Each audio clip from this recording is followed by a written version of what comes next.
ಆಮೇಲೆ ದರ್ಶನ್ ಅವ್ರದ್ದು ಒಂದು ಕೆಲಸ ಮಾಡಿ ನೀವು ಈಗ ನೀವು ಬಿಸಿ ಇರೋದ್ರಿಂದ ನವಗ್ರಹದಲ್ಲಿ ಒಂದು ಕ್ಯಾರೆಕ್ಟರ್ ಮಾಡ್ರಿ ಅಂತ ಹೇಳಿ. ಸ್ವಾಮಿ ಎಲ್ಲ ಇಟ್ಟಿದ್ದೀರಾ, ಆದ್ರೆ ನನಗ್ ಬೇಕಾಗಿರೋದೇ ಇಟ್ಟಿಲ್ವಲ್ಲ. ನಿಮ್ಗೆ ಏನ್ ಬೇಕು ಸ್ವಾಮಿ?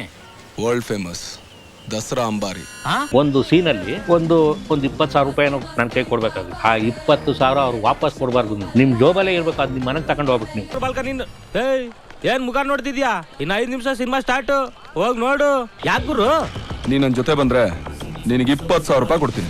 ಮ್ಯಾಕ್ಸಿಮಮ್ ಎಷ್ಟು ದುಡ್ಡು ತಗೊಂಡಿದ್ದೀರಿ? ಒಂದು ಸಿನಿಮಾಗೆ 2 ಲಕ್ಷ. ವಿಲನ್ ಸಿನಿಮಾಗೆ ಮಾತ್ರ ಕೊಟ್ರು ಸರ್, ಒಳ್ಳೆ ಸಂಭಾವನೆ ಕೊಟ್ರು. ಈ ದುಡ್ಡೆಲ್ಲ ಕೊಡ್ತಾರೆ ಅವರು. ಕೆಲವೊಂದು ನನ್ನ ಕಂಪ್ನಿಗಳ ಹೆಸರು ಹೇಳಲ್ಲ.